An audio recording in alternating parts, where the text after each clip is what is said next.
Hai, assalamualaikum warahmatullahi wabarakatuh. Mohon maaf sekali karena dari tadi beberapa kali aplikasinya error, jadi tidak bisa terekam suaranya, hanya gambarnya saja.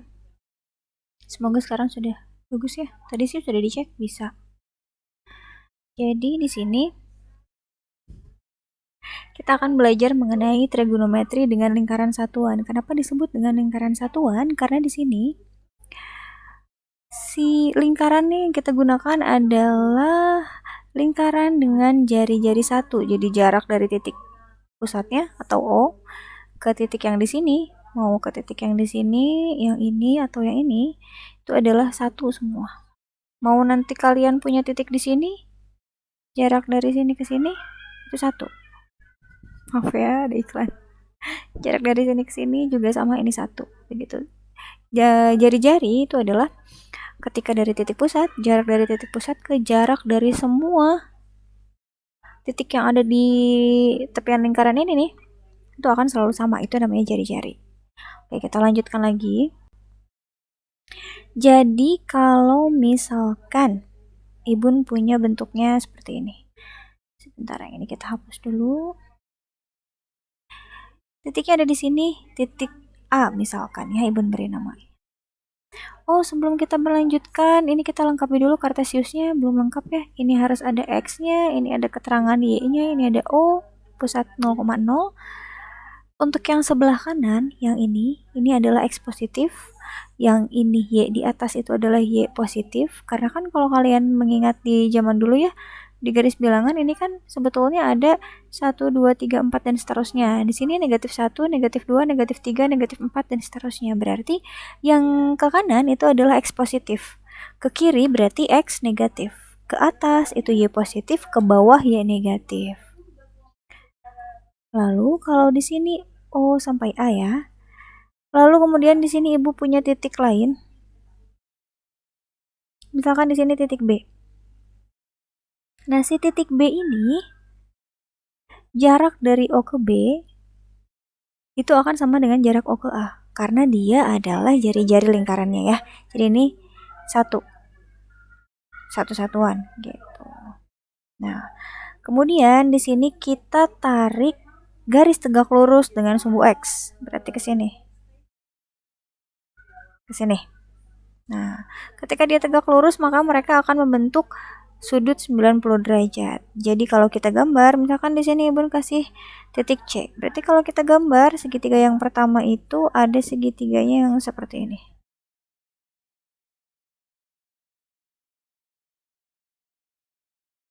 Ini ada B, ini ada sebentar. Ini B, yang ini C, ini O-nya di sini. Kemudian kita beri di sini OB-nya itu adalah 1, BC dan ini OC. Untuk BC-nya berapa? Kita coba lihat di sini ya. Kalau jarak dari B ke C itu kan di sini, kalau di sini 3 kotak satuan ya. Kalau ini 3 kotak ke atas itu artinya akan sama dengan Y. Jadi ini nanti akan sama dengan Y, lalu yang bawah ini akan sama dengan X. Begitu. Kemudian karena kita mau membicarakan mengenai trigonometri, yang akan kita bahas adalah topiknya trigonometri, berarti nanti kalian akan bermain dengan sin, cos, dan juga tangen. Harus ada alfanya sebelum kita menentukan sin, cos, dan tangennya. Lalu kita lanjutkan lagi ya. Di sini kita mau menghitung sin alfa, cos alfa, dan juga tangen alfa. Kita menggunakan konsep yang sudah kalian pelajari Demi-Samidesa. Berarti untuk nilai sin kalian bisa peroleh dengan depan per miring.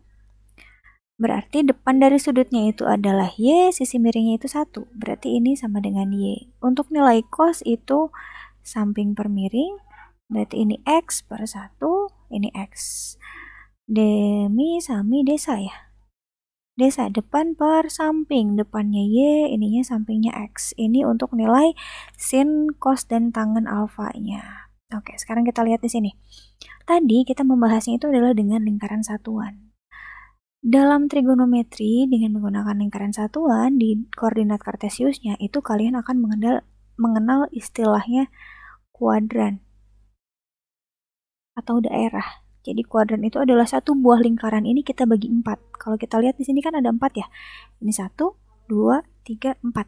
Ada 4 bagian. Begitu. Nah, si 4 bagian yang barusan itu diberi nama dengan istilahnya kuadran. Berarti yang ini adalah kuadran 1. Yang ini kuadran 2. Yang ini kuadran 3.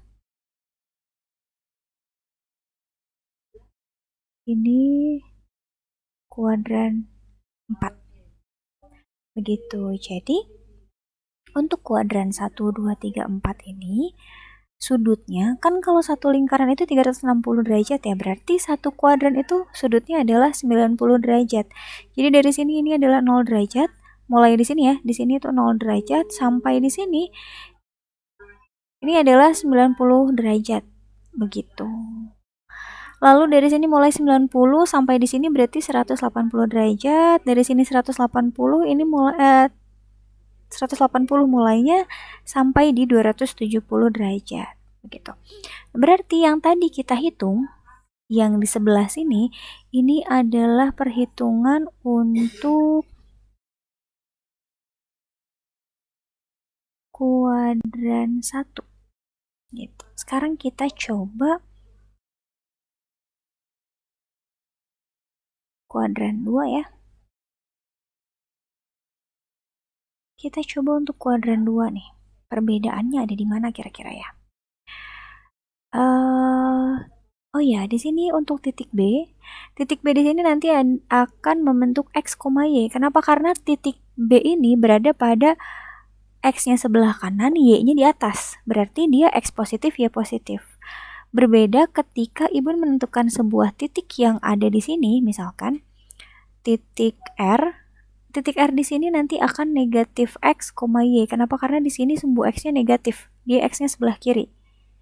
Nah, jadi ketika Ibu punya titik di sini, ini P. Kemudian kita tarik garis lurus. Ini juga kita tarik garis lurus sehingga membentuk sebuah segitiga. Nah, ini Q. P, QR. Sorry, kalau ada noise yang masuk ya, ada suara lain yang masuk. Jadi kita punya segitiga yang lainnya. Ini R, ini Q, ini O. Gitu. Untuk R ke O-nya ini sama dengan 1, karena ini jari-jari ya, dari titik pusat ke tepian lingkarannya. Nah, untuk RQ itu akan sama dengan ini. Sisi yang ke atas itu sisinya nanti panjangnya adalah Y, ini adalah X. Yang ini Y, yang ini X. Berarti ketika kita mau mencari sin alfa, kita tentukan dulu alfanya. Sin alfa. Kalau kita mau mencari sin alfa, berarti sama dengan yang tadi di samping ya. Ini depan per miring. Berarti depannya itu adalah Y, miringnya adalah 1. Berarti ini tetap Y. Lalu cos alfa demi samping per miring, ini X per 1, ini X. Terus tangan alfanya depan per samping Y per X. Gitu ya. Nah, sekarang kita lihat. Tadi, untuk di titik yang ada di kuadran 2, yang ini, titik R, itu kan X-nya negatif. Berarti di sini si X-nya ini negatif. Ketika X-nya negatif, ini kan negatif ya. Berarti ini juga nanti akan negatif kan? Begitu. Jadi yang ini juga dia nilainya negatif. Lalu yang ini, Y-nya tadi positif. Tapi kan Y-nya positif, si X-nya tadi negatif ya. Positif bagi negatif, ini hasilnya negatif. Berarti yang ini tadi negatif. Yang ini hasilnya positif. Karena kita tahu kalau di kuadran 2 itu X-nya negatif, Y-nya positif. Begitu.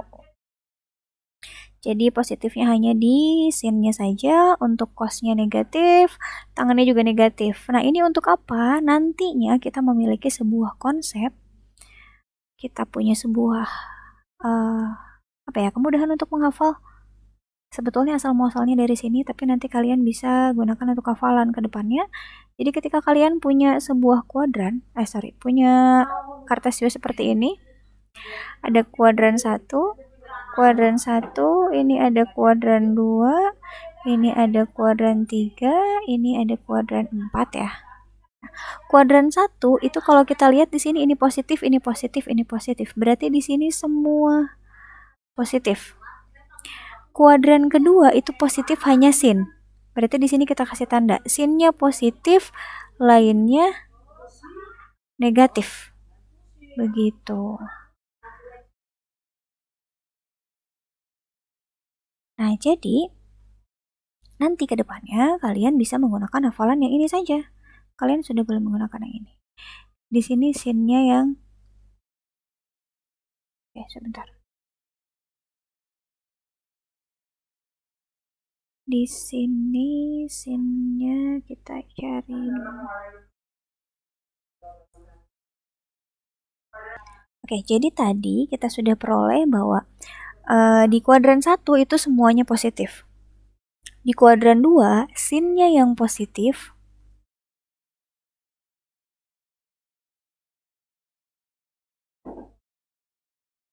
Sebentar. Ibu mau pakai highlighter tapi dia ya udah nggak apa-apa, begini aja deh. Sinnya yang positif, lainnya negatif. Nah, untuk berikutnya tugas untuk kalian ya, kalian lengkapi kuadran. Nggak kelihatan untuk warna kuning. Bentar. Kalian lengkapi di kuadran 3 dan kuadran 4-nya. Jadi kalian buat perhitungan yang sama dengan yang tadi nih, yang di atas. Kuadran 3-nya seperti apa? Kuadran 4-nya seperti apa? Begitu. Jadi nanti kalian lihat dulu X dan Y-nya seperti apa, mana yang positif, mana yang negatif. Lalu untuk kuadran 4 juga sama, X dan Y-nya itu mana yang positif, mana yang negatif. Kemudian kalian pilih titiknya, mau titiknya di sini boleh, mau titiknya di sini boleh, pokoknya buat segitiga aja di kuadran 3. Kemudian tentukan sin alfa, cos alfa, tangen alfa. Nanti kalian tuliskan di sini, mana yang positif, mana yang negatif. Kuadran 4 juga sama. Ya, itu tugas untuk kalian. Nanti kan kita bahas lagi hasil akhirnya atau simpulannya dari yang sudah dikerjakan hari ini, bahwa si kuadran 1 itu semuanya positif. Kuadran 2 sin positif, sisanya negatif. Nah, kalian nanti boleh melanjutkan pekerjaannya untuk kuadran 3 dan 4. Nanti kita bisa menarik kesimpulan bahwa kuadran 3 apa yang positif, apa yang negatif, kuadran 4 pun sama, begitu ya. Terima kasih. Jika ada yang masih belum dipahami, boleh ditanyakan lagi ke Ibu, nanti akan Ibu buatkan video penjelasan lainnya. Assalamualaikum warahmatullahi wabarakatuh.